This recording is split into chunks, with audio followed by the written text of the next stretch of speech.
Making more money won't help if your body doesn't feel safe to receive it. I'm here sitting at my friend's place in DC right now in this chair. I really needed to sit outside. I've been inside the whole morning. And I wanted to share how I made $25,000 in a month in my business. And instead of feeling excited, I panicked. I completely panicked. My whole body was shaking. I was feeling so weird and off and scared. And I was like, shouldn't I be happy? Shouldn't I be so grateful that I just made this money? And I didn't understand what was going on back then. I wish I did, because otherwise I wouldn't be recording this video. So in a way, I'm kind of grateful because now I know what happens and I was able to overcome that. But back then, I really believed something was wrong with me. And this is what I realized a lot. When it comes to entrepreneurs, business owners, the thing that we don't get taught is your nervous system is the reason why you make a lot of money and hold it or you don't. And I've been working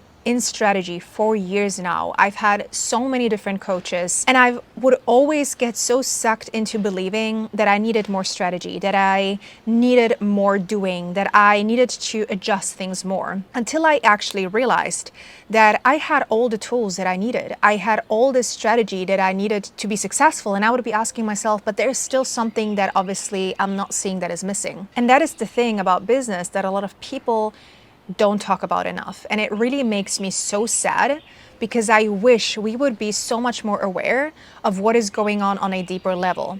If you grew up with this mindset that money doesn't grow on trees, or that you have to work really hard to make a lot of money, or that money is evil, rich people are bad, guess what? On a conscious level, you might be running your business right now wanting a lot more money, but subconsciously, your body still holds on to those beliefs. This is what your body perceives about money to be true.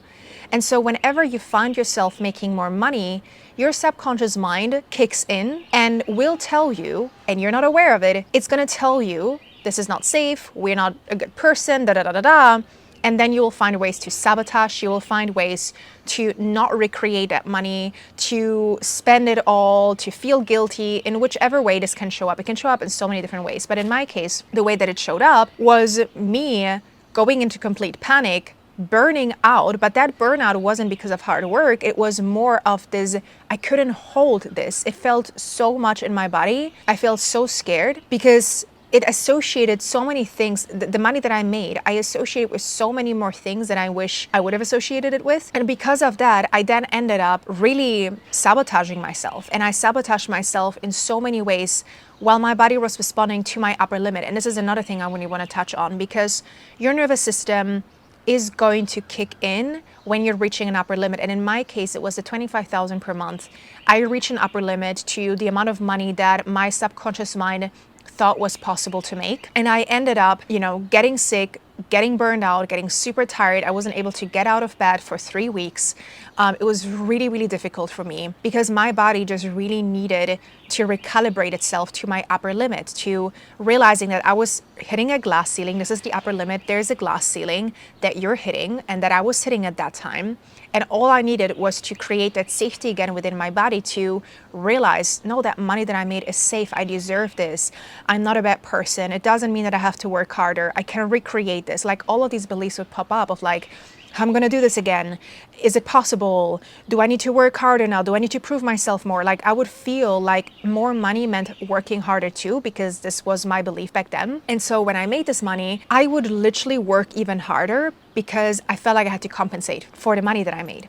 And so I would be caught in this vicious cycle of not realizing that this pattern was actually really keeping me small and was recreating what I didn't want. And then after that, my income dipped and I wasn't able to recreate it for some time until I learned what was actually going on a deeper level. But again, while I was going through it, I had no freaking idea. And that is also why thinking yourself out of a bad relationship with money does not work. And so many times we are so focused on changing our thinking around money, which I'm not saying it's not going to work. But a mindset alone is your conscious mind. Your conscious mind is only around 5% of your thoughts, feelings, and actions. Your subconscious mind is 95% of your thoughts, feelings, and actions and your current results. And so when you're trying to positively think yourself into a good relationship with money, it will not work because you're only touching on your conscious mind. You have to be willing to go into the subconscious, to go into the deeper healing aspects. Now, what are some of the things that I do to really help me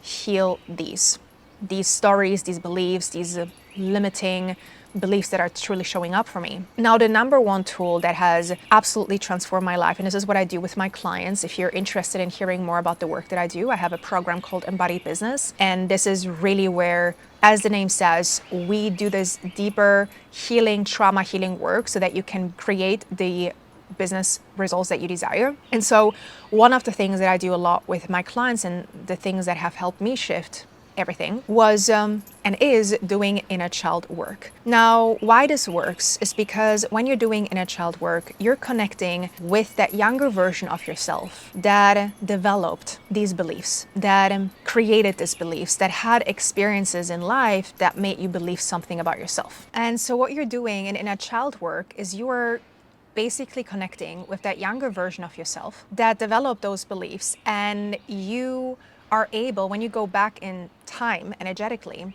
you're able to then give your inner child what it needed back then. And the reason why, they developed those certain beliefs is why these beliefs are still showing up today. And so when you go back in time and you connect with your inner child, you can let them know the actual truth. Because a lot of those limiting beliefs that we create are because of the past, parents, things like that. And so when you can travel back in time and connect with your inner child, you reprogram your mind by realizing that a lot of the things that were done in the past, that were said to you in the past, are not true or no longer true, because you become the adult now in your inner child's life. The other thing that I like to do, and I combine it with inner child, is I use somatic practices, I use embodiment practices. That's literally why it's called Embodied Business, my program, because I do not believe in working with the mind, with the head only. Your body is your biggest tool that you can use to change your life. Think about it this way. I will try to simplify explaining this as much as possible. When you go through an experience that is intense, or any type of experience, but let's say it's an intense experience and you feel a lot of sadness or anger in that moment, or your body wants to feel a lot of sadness or anger in that moment, but it doesn't because it's a traumatic experience. And instead of feeling these emotions get stuck in your body like an energetic imprint. Now, yes, it also programmed your mind to believe certain things about you and the world in that certain moment, but also these emotions are energy in motions. They're meant to be moved through the body.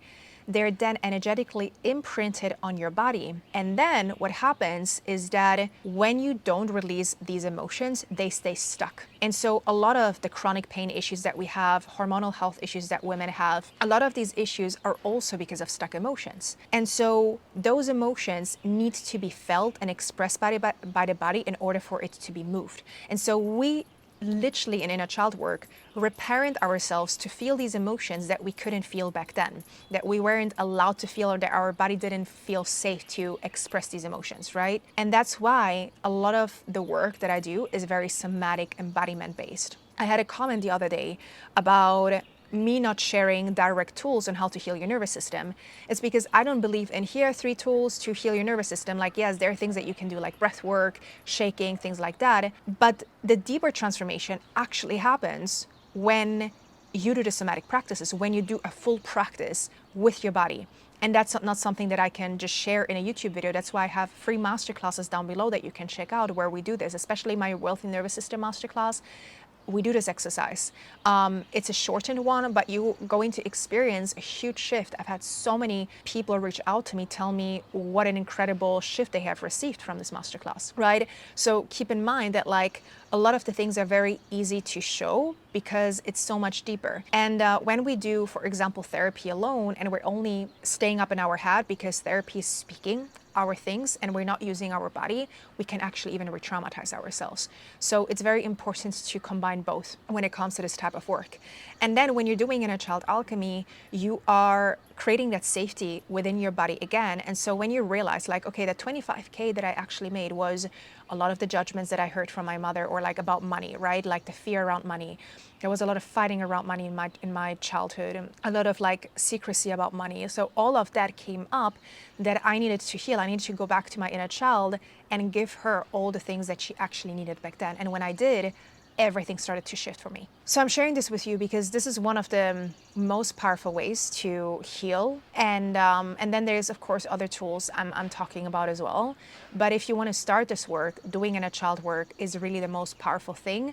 And inner child work also doesn't just mean that you are, how can I say, like it has to be the child version of you. It can just be the younger version of you. Even the version of you a week ago, it's still the younger version of you. So it still works that way. You can still use these tools that way. So that's just what I wanted to share here as well. But yeah, that's the message of my video. I hope you got something from it. Again, I wish I would have watched this type of video when I had the situation happen to me. It would have immensely helped me in my healing, in my business. And I do think, nervous system and strategy go hand in hand.